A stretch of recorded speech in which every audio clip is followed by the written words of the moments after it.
देखिए ये होल शिलालेख है और ये पूछा भी जाता है एग्जाम में। तो ये कहां पर है? कर्नाटक राज्य में, और जो कि बादामी जिले में मेगुती नामक ग्राम के निकट एक पहाड़ी पर बने जैन मंदिर की बाहरी दीवार।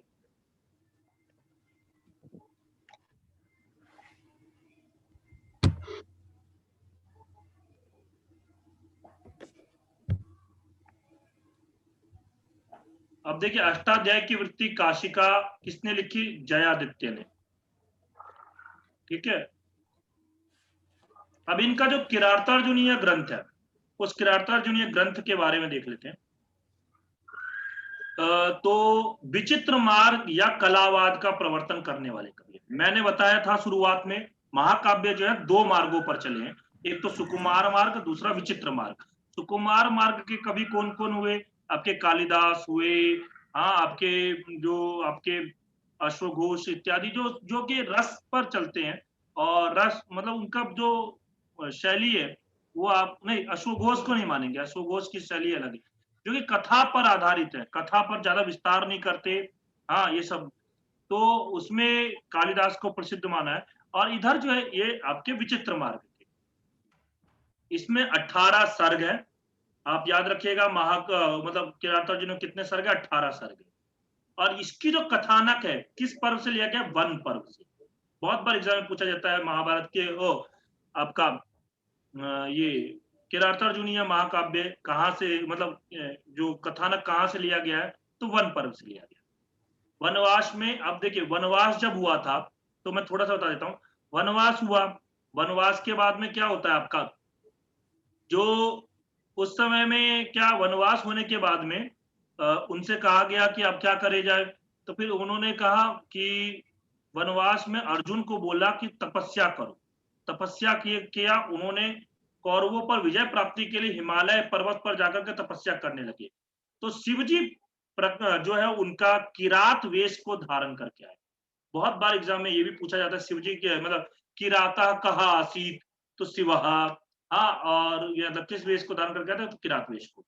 और कौन से अस्त्र के लिए किया था? तो पाशुपत अस्त्र, पाशुपत अस्त्र। ठीक है। और इसके ग्रंथ का जो नाम कैसे पड़ा है, तो देखिए, किरातः अर्जुन, तो किरातश्च अर्जुनश्च, किरात वेशधारी शिव, अर्जुन वेशधारी, अर्जुन वेशधारी क्या? अर्जुन स्वयं में, वो किसी वेशधारी नहीं था। तो किरातार्जुनो हो गया, द्वंद्व समास हो गया। तावत अधिकृत्य, तावत अधिकृत्य यहाँ पर तौ अधिकृत्य है। तौ अधिकृत्य में संधि होकर के तावत तावधिकृत्य बना। ठीक है, कौन सी संधि है यहाँ पे? अयादि संधि है। कृतम काव्यम किरातार्जुनियम, द्वंद्वात छह, द्वंद्व प्रत्यय में छ प्रत्यय आया। और छ प्रत्यय का मैंने पढ़ाया था आपको, आयने यिनी फड़ा खज खाम, इस सूत्र से आयन आदेश हुआ छ की जगह पर में। तो फिर क्या बन गया कि आयन आदेश तो फ की जगह पर में होता है, तो छ की जगह पर में ई आदेश हुआ, ई आदेश हुआ, तो किरातार्जुनीय बन गया, किरातार्जुनीय बना। तो आपसे एग्जाम में पूछ लिया जाए किरातार्जुनीय में कौन सा प्रत्यय है, तो छ प्रत्यय। ठीक है, ये भी याद रखिएगा। और किरात कौन है? भगवान शिव। सहसा विदित न क्रियाम अविवेक, ये है। ठीक है। और महाकाव्य में सर्गों की कथा इस प्रकार है। द्वैत वन में वनेचर का आकर युधिष्ठिर को दुर्योधन की प्रजा पालन के नीति का वर्णन सुनाना, द्रौपदी का उत्तेजन पूर्ण भाषण, और भीम और युधिष्ठिर का वार्तालाप, भीम द्वारा द्रौपदी का समर्थन, पराक्रम की महत्ता दिखाना, युधिष्ठिर का प्रतिवाद, और वहीं पर यह श्लोक आया हुआ है। ठीक, अलग अलग जगहों पर अलग अलग बातें कही गई हैं, इन सब में कोई इतने इंपॉर्टेंट नहीं है। ठीक है, कोई इतना इंपॉर्टेंट नहीं है। हाँ, महाकाव्य का जो है ना प्रारंभ, वो श्रिय शब्द से किया। श्रिय, बहुत बार एग्जाम में पूछते जाता है श्री शब्द से प्रारंभ किसका है? तो श्री शब्द से प्रारंभ दो दो ग्रंथ है, एक तो आपका शिशुपाल वध, दूसरा आपका ये। तो अगर मान लीजिए शिशुपाल वध आया, तो आप शिशुपाल वध करिएगा, ठीक है। अगर किरातार्जुन और शिशुपाल दोनों हो तो, बाकी अगर वैसे है तो किरातार्जुन या शिशुपाल वध ऐसे, ठीक है। और लक्ष्मी से अंत होता है, अंत किससे होता है? लक्ष्मी से, ठीक है। हर सर्ग का अंतिम अंतिम जो पद्य है वो लक्ष्मी से, ठीक है। और प्रारंभिक हर सर्ग का नहीं, हाँ, एक पहले सर्ग का प्रारंभ जो है इन्होंने श्रीया शब्द से, ठीक है। श्री से प्रारंभ, लक्ष्मी से अंत, ठीक।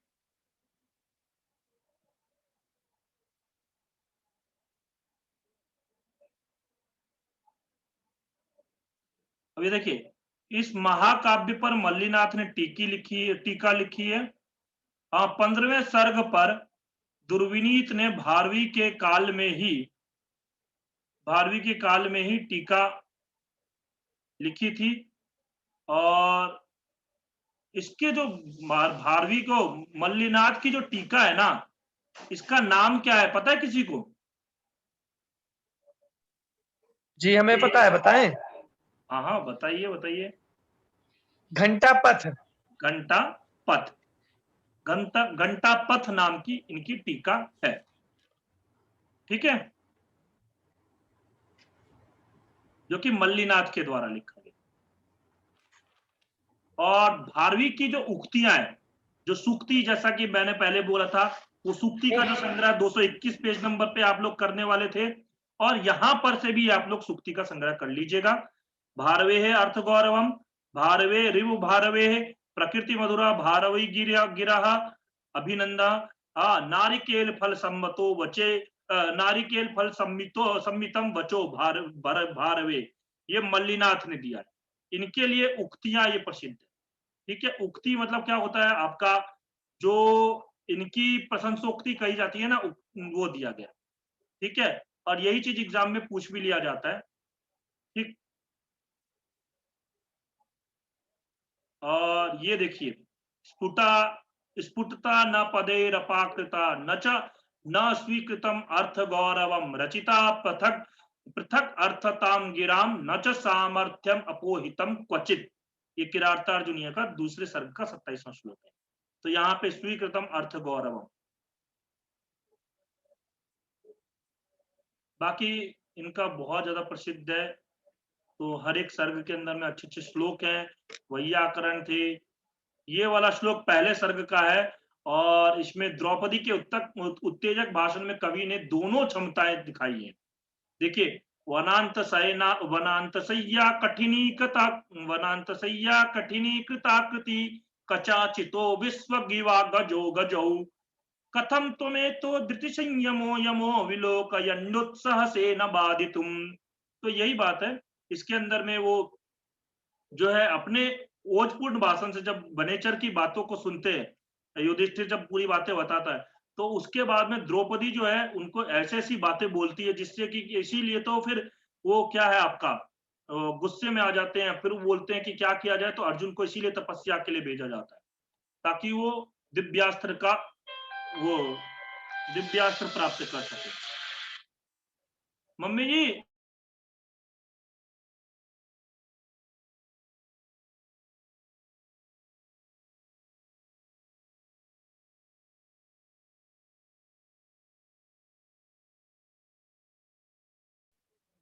हाँ हरिओम,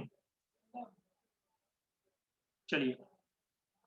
और आपका इधर कोई ऐसी बात में,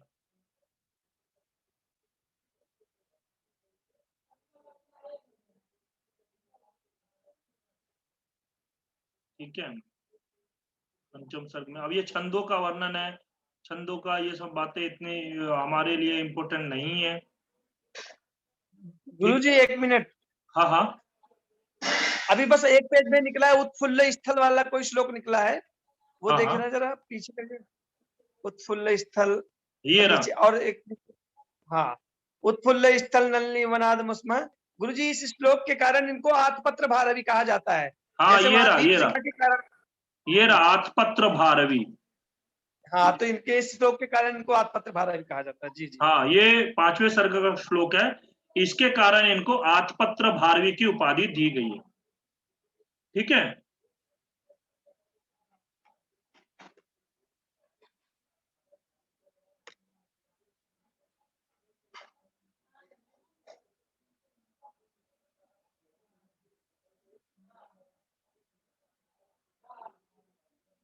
भारवे अर्थ गौरवम, यहां पर कुछ सूक्तियां हैं।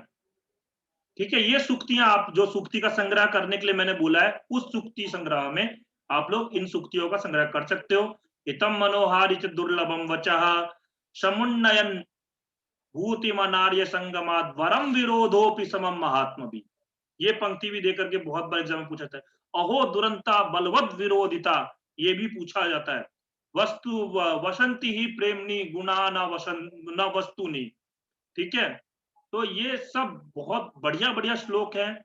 और आपको ये आपको सुलभा रम्यता लोके दुर्लभम ही गुणार्जनम दुरधिगमः ही गति प्रयोजनानाम सहसा विदित न क्रियाम, तो वो हो गया, ये तो बहुत बार बता दिया। अविज्ञाते पि बंधो ही बलात् प्रहलादते मनः। हाँ, आत्म आत्मव आत्म आत्मवर्ग हितम इच्छन्ति सर्वः। सभी लोग अपने अपने उसका हित चाहते हैं, सभी लोग अपने रिश्तेदारों का हित चाहते हैं। जो एक बार जॉब पर लग गया, दूसरे अपने रिश्तेदार का ही जॉब लगाएगा। तो ऐसा है, अपने लोगों का सब हित चाहते हैं। तो वही चीजें हैं, अच्छे अच्छे इसमें सूक्तियां हैं, और ये सब सूक्तियां निश्चित रूप में पूछे जाते हैं एग्जाम में। ठीक है, अब आते हैं भट्टी। भट्टी देखिए, वैसे तो इतने प्रसिद्ध ये नहीं हुए, हाँ, परंतु इनका थोड़ा सा देख लेते हैं हम लोग। क्योंकि भट्टी काव्य जो है, ये वस्तुतः देखा जाए तो ये साहित्य का महाकाव्य है, ना होकर के ये व्याकरण का ज्यादा हो जाता है। ठीक है, दक्षिण भारत में यदि 12वीं छठी शताब्दी के उत्तरार्ध में अपनी कीर्ति से संपन्न थे, उसी काल में पश्चिम भारत भट्टी की ऐसा सुरभि सुबह अपने महाकाव्य रावण वध, हाँ, रावण वध वध जो है इनके महाकाव्य का नाम है, लेकिन जो है प्रसिद्ध क्या है, भट्टी काव्य। प्रसिद्ध सब लोग भट्टी काव्य ही बोलते हैं। इन्होंने व्याकरण और अलंकार शास्त्र को कसकर भरा है। हाँ, उदाहरणों के द्वारा व्याकरण सिखाने का इनका उद्देश्य इस महाकाव्य के द्वारा संपन्न हुआ। इनका महाकाव्य अपने मूल नाम से कम और भट्टी काव्य के नाम से ज्यादा जाना जाता है, जैसा कि मैंने अभी बताया अभी। और आपको पता है, जहां कहीं पे भी पाणिनि मुनि के सूत्रों का जो कभी उदाहरण चाहिए हो ना, सब लोग जाते हैं भट्टी काव्य पे, सब लोग भट्टी काव्य का प्रयोग करते हैं। जहां पर उन्होंने बहुत सारे उदाहरण के, इसीलिए बोला ये महाकाव्य कम और ये व्याकरण ग्रंथ ज्यादा है। ठीक है, सर ये जो रावण वध है इसी को भट्टी काव्य कहते हैं? हाँ बिल्कुल, यही भट्टी काव्य है। अच्छा। और ये रावण वध से कम, अगर आपसे एग्जाम वगैरह में भट्टी काव्य ही पूछा जाता है, और रावण वध से बहुत कम लोग जानते हैं। हाँ, भट्टी काव्य ही ज्यादातर लोग जानते हैं। गुरुजी यहाँ पर थोड़ा जोड़ेंगे। रावण वध इसका नाम है, और ये भट्टी के लिखने के कारण इसको भट्टी काव्य के नाम से जाना जाता है। हाँ, कवि भट्टी है, इसका नाम रावण वध महाकाव्य है। अच्छा महाकाव्य, बहुत कई सर्ग है इसमें, जरा सर्ग बताइए गुरुजी कितने? सर्ग आगे दिया होगा तो मुझे लगता है कि इसमें ज्यादा सर्ग है। ये रहा 22 सर्ग, 22 सर्ग पर आश्रित यह महाकाव्य है, और इसमें 1624 पद्य। ठीक है, और ये देख ले, रावण वध इसका नाम है। रामायण की संपूर्ण कथा पर आश्रित है। राम जन्म के आरंभ से लेकर के राज्याभिषेक तक की कथा इसमें पूरी वर्णित है। और इस काव्य को स्वरूप की दृष्टि से 4 कांडों में विभक्त किया गया है, जो कि पहला है प्रकीर्ण कांड, इसमें 5 सर्ग हैं। ये सब इतना इंपॉर्टेंट नहीं है, आप लोग बस ये कांडों के नाम लिख लो, इसमें कितने सर्ग हैं ये सब इतना नहीं पूछा जाता। अधिकार कांड देख सकते हो, इसमें द्विकर्मक धातु, तच्छिल में होने वाले कृत प्रत्यय, आत्मनेपद, अनभिहित, कारक, णत्व, शत्व आदि का प्रयोग मिलता है। प्रसन्न कांड, इसके अंदर में भी आपको अलंकार, माधुर्य, गुण, ये सारे चीजों का वर्णन मिलता है। और तिगंत कांड, तिगंत कांड के अंदर पूरे लेट लोंग लेट लांग ये सारे धातुओं का प्रयोग मिलता है। ठीक है, तो 4 कांड कौन कौन से हो गए आपके? प्रकीर्ण कांड, अधिकार कांड, प्रसन्न कांड और तिगंत कांड।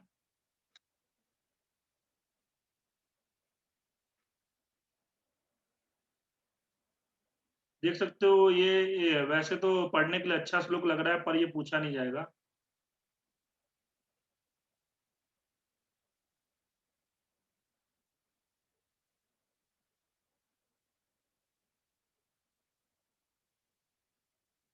अच्छा, ये है, ये श्लोक कोई कोई बोलते भी हैं, अष्टाध्यायी जगन माता, ऐसा श्लोक प्रसिद्ध है लोक व्यवहार में। अष्टाध्यायी जगन माता, अमर कोशो जगत पिता, भट्टी काव्यम गणेशश्च, त्रयीयम सुखदास्तु वह।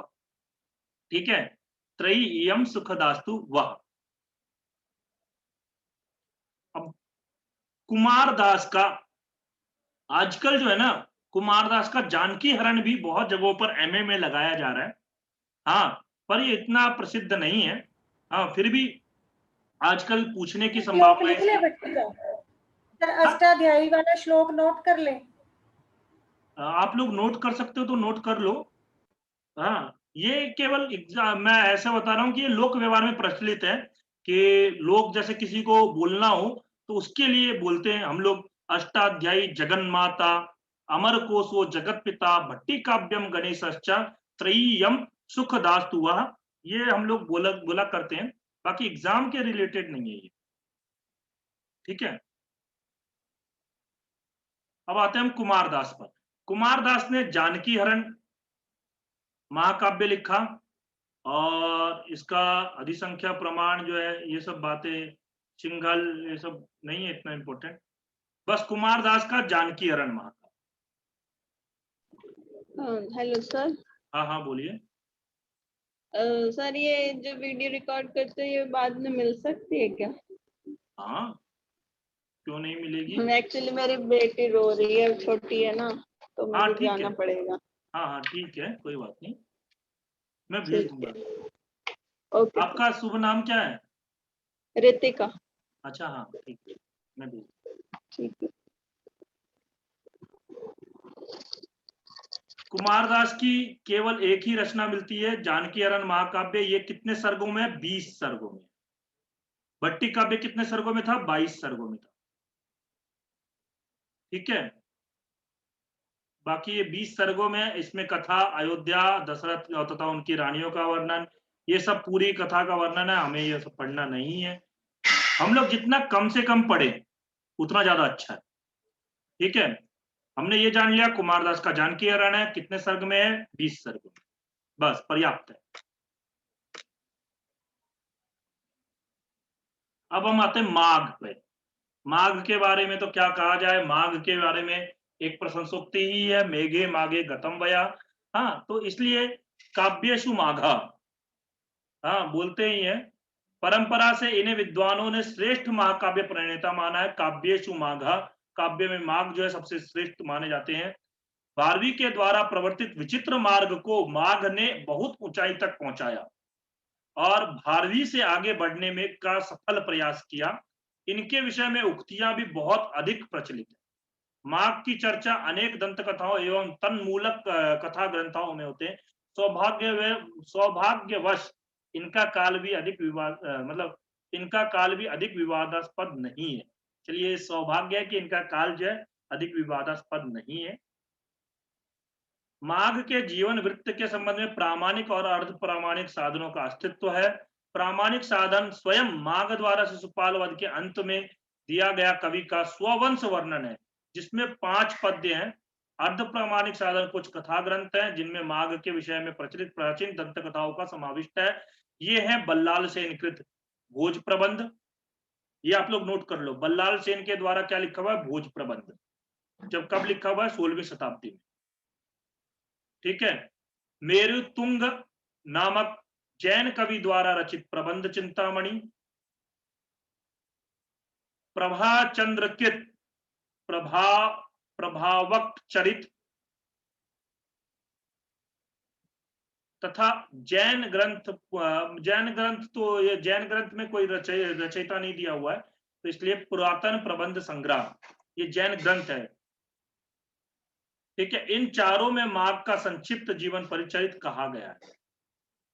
ठीक, तो आप लोग ये नोट कर लेना, बल्लाल सेन के भोज प्रबंध, मेरु तुंग नामक जैन कवि द्वारा प्रबंध चिंतामणि है, प्रभा चंद्रकृत प्रभावक चरित, और ये जो है ये किसी राइटर का नाम नहीं है, जैन ग्रंथ है, पुरातन प्रबंध ग्रंथ संग्रह।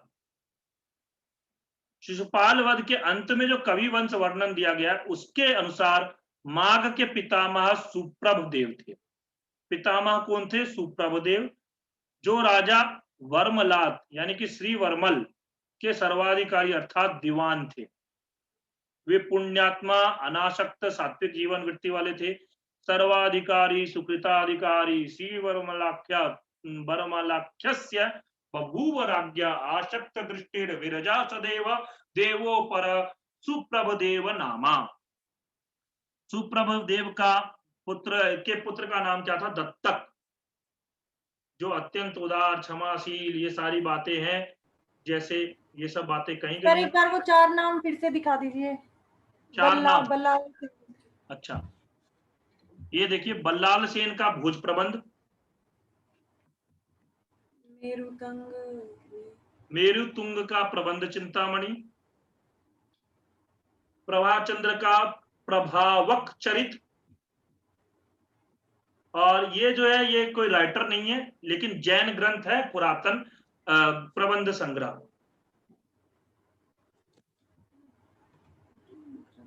ठीक है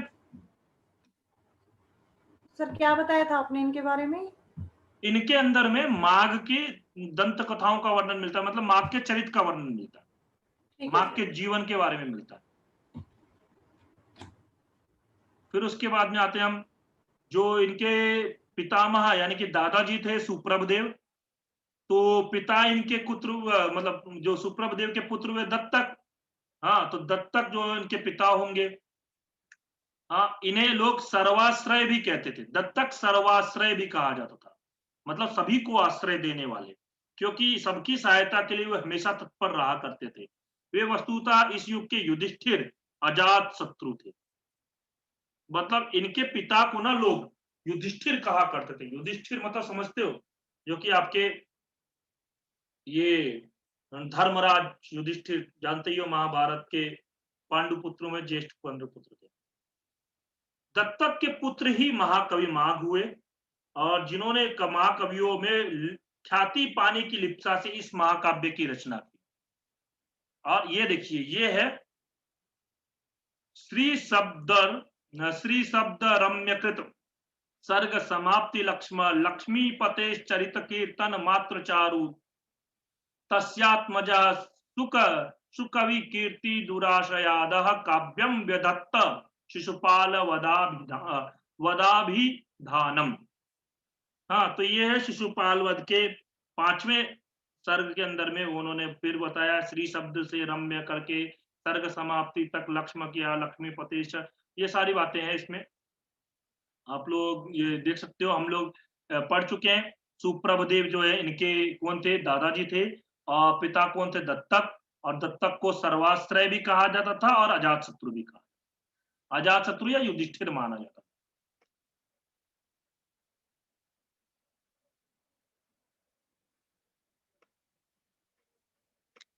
बाकी इनके बारे में ज्यादा कुछ जानने के लायक अभी यहाँ नहीं, यहाँ मतलब यहाँ पे पढ़ सकते हो आप लोग कहानी वगैरह इनके जीवन के बारे में, पर जीवन से मुझे लगता है कि कोई प्रश्न बनने की संभावना नहीं है।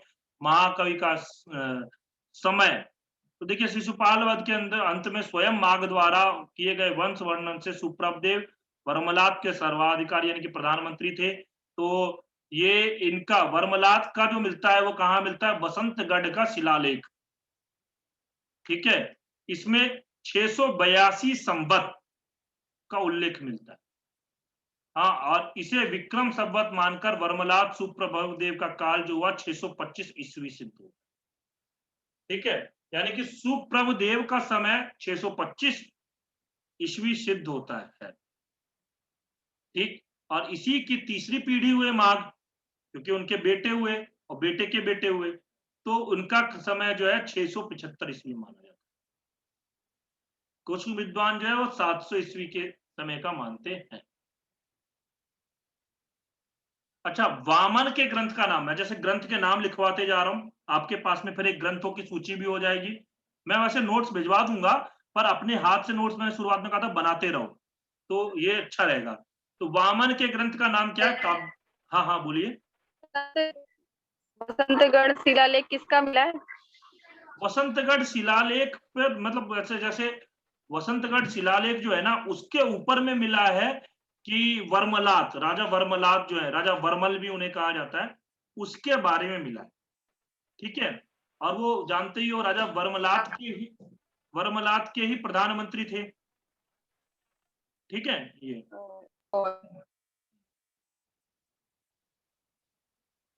तो काव्यालंकार सूत्रवृत्ति, ठीक है, ये याद रखो कि मतलब ग्रंथों के नाम आप लिखते रहो। और बाकी रम्या इति प्राप्तवती पताका, ठीक है,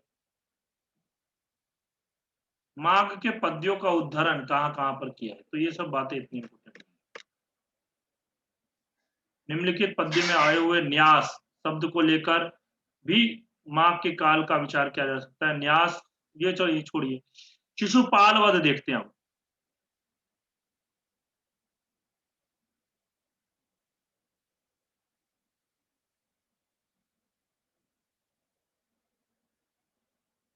ठीक है, ये सब बातें नहीं है। शिशुपाल वध, यह महाकवि माघ की एकमात्र कृति है, यानी कि एक ही ग्रंथ इन्होंने लिखा, भारवी ने भी एक ही ग्रंथ लिखा है, इन्होंने भी एक ही ग्रंथ लिखा है। तो माघ के जो कि 20 सर्गों का है।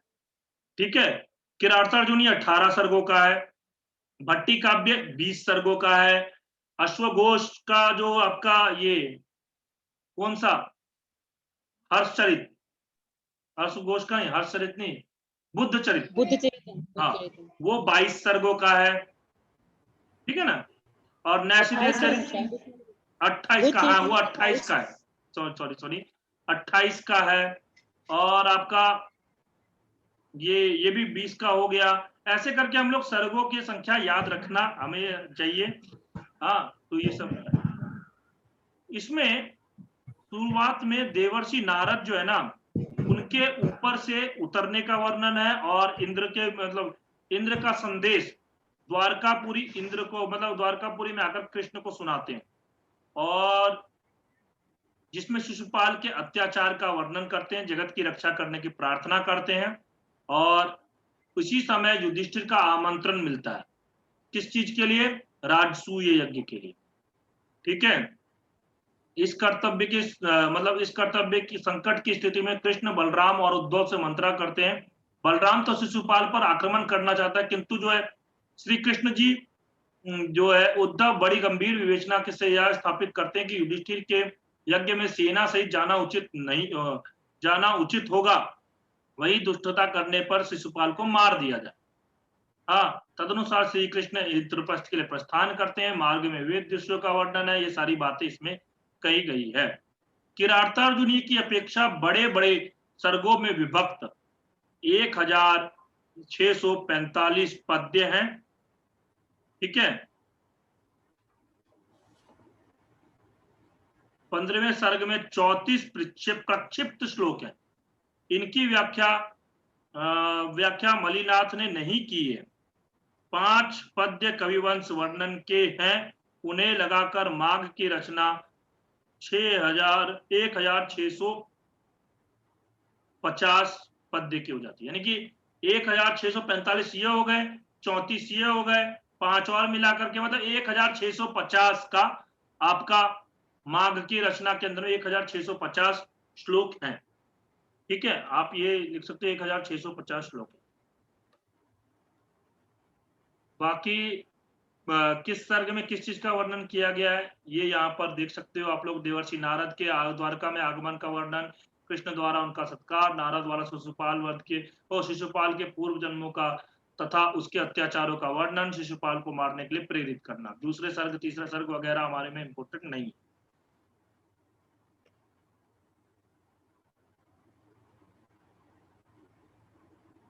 अच्छा, इसमें ना एक चीज है, रैवतक पर्वत का वर्णन आपसे पूछ लिया जाता है, रैवतक पर्वत का वर्णन किस महाकाव्य के अंदर है, तो इस महाकाव्य के अंदर में है। और ये जब कोई पढ़ता है ना तो उसके लगता है रैवतक पर्वत का वर्णन करो, ठीक है।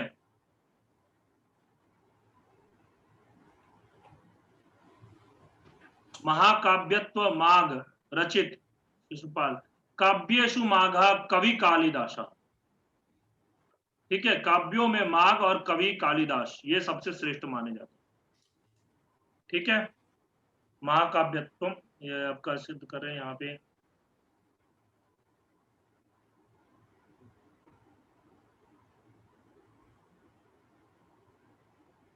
अब यहाँ पर देखिए, इन्होंने भी श्रिया इस मंगल शब्द से आरंभ होने वाले इस महाकाव्य में वस्तु निर्देश के रूप में ही उपक्रम हुआ है, आशीर्वाद और नमस्कारात्मक द्वारा नहीं हुआ है।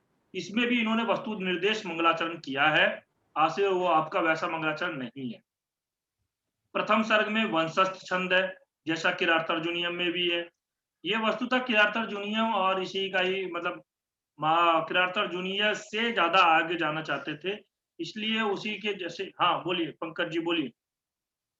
गुरुजी ये श्रेयांत भी कहा जाता है, इसका अंत भी श्री से होता है, शुरू भी श्री से होता है और अंत भी श्री से होता है। हाँ, वो शुरू जो होता है वो आपका श्री से होता है और लक्ष्मी से खत्म होता है। हाँ, वो वाला जो किरातार्जुनीयम वो लक्ष्मी से खत्म होता है, ये दोनों स्टार्ट और एंडिंग दोनों एक ही है। अच्छा, बस तो वही है, इन्होंने बताया ना अभी पंकज जी ने कि श्री से शुरू होता है और श्री से ही समाप्त भी होता है, दोनों श्री से ही ये महाकाव्य है। और जो किरातार्जुनी है वो श्री से शुरू होता है और लक्ष्मी से खत्म होता है, ठीक है, याद रखिएगा।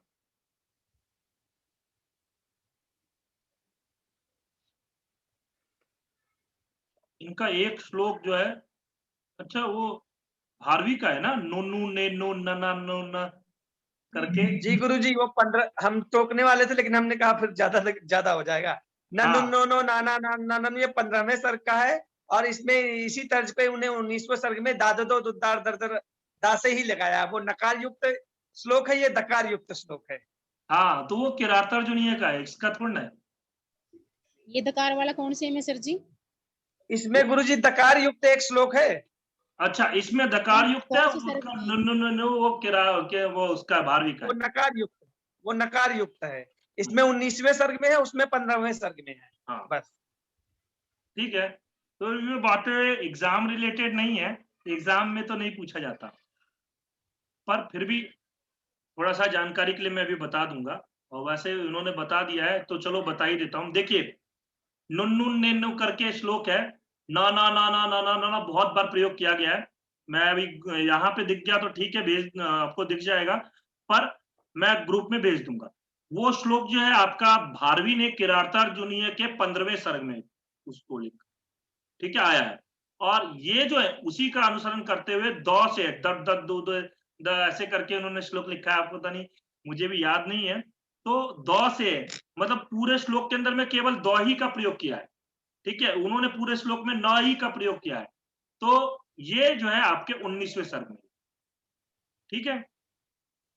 और बाकी इनके शब्द भांडागार के विषय में कहा जाता है, नव सर्ग गते मागे नव शब्दों न विद्यते न जायते न विद्यते, यानी कि महाकाव्य में 9 सर्ग समाप्ति कर लेने पर संस्कृत में कोई नया शब्द जानने को रह ही नहीं जाता। मतलब अगर 9 सर्ग आपने पढ़ लिया इसका तो आपका सारे शब्द जान जाओगे, इतने इनके पांडित्य था। और ये क्या है, ये एक बार अगर किसी के लिए कोई शब्द प्रयोग कर ले, मान लीजिए सूर्य का वर्णन करना है, सूर्य के लिए एक बार इन्होंने सूर्य का प्रयोग कर दिया, दूसरी बार ये सूर्य शब्द नहीं बोलेंगे, भास्कर बोलेंगे या कुछ और बोल देंगे, द्युतिमान बोल देंगे या आपका आदित्य बोल देंगे, इतने सारे शब्द बोलते हैं। तो ये इसके नए नए शब्द मिलते ही रहते हैं, इसलिए बोला है, ठीक है। देखिए ये रहा, यही चीज दिया हुआ है, वासरानाम विधातु अर्कः विवस्वान अतुहिन रुचिना बाल सूर्य सप्त सप्तति भास्करेन तपना अहिमोरुचि, ये सारे सूर्य के नाम है। अब बताओ, इतने एक बार इन्होंने सूर्य का प्रयोग कर दिया तो फिर आगे ये करते रहते ऐसा। और भट्टी के समान कृत्रिम सायाम प्रयोग नहीं करते, जैसे अचुचुरत, अचुचुरत, हाँ, विरे जिरे, अभ्युपेयुषी, ऐसे प्रयोग ये करते ही हैं। भूतकाल में समुच्चयार्थक लोट, ये सब। और माघ के लिए एक प्रशंसित अन्य प्रशस्ति है, मेघे माघे गतम वया, ये मैंने शुरुआत में ही बोला था। ठीक है, अर्थात माघ काव्य के अध्ययन में और मेघदूत का आनंद लेने में सारी आयु बीत जाती है। ऐसा किसी मतलब बीत जाती है क्या, किसी ने पढ़ा और पूरी आयु उसकी इसी दोनों में ही बीत गई, तो वही वो बोलता है। माघे संति त्रयो गुणाः, ये भी प्रसिद्ध है। ठीक है, और ये तीनों के लिए प्रसिद्ध है। देखिए, उपमा कालिदासस्य भारवेः अर्थ गौरवम दंडिनः पद लालित्यम माघे संति त्रयो गुणा। तो यहाँ पर दंडिनः पद लालित्यम भी मिलता है और नैषधे पद लालित्यम भी, दो प्रयोग मिलते हैं। यानी कि दंडी का पद लालित्य भी मिलता है और नैषध यानी कि आपका नैषधीय चरित जो है आपका किसका, श्रीहर्ष का, उसका भी पद लालित्य इसमें मिलता है। ठीक है, पद लालित्य दो कवियों। ठीक,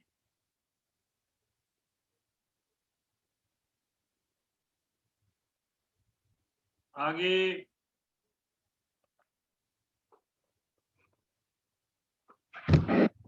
देखिए, माग्य की सामान्य उपमाओं में यह बहुत प्रसिद्ध है, जिसके कारण उन्हें घंटा माग भी कहा जाता है।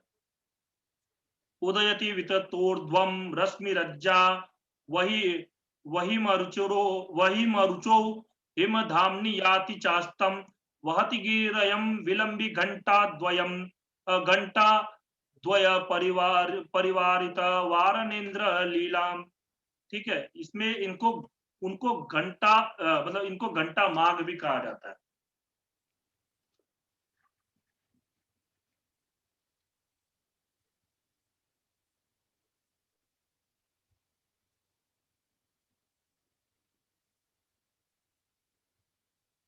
और माघे संति त्रयो गुणाः, तो त्रयो गुणाः में कौन कौन से आते हैं, उपमा, अर्थ गौरव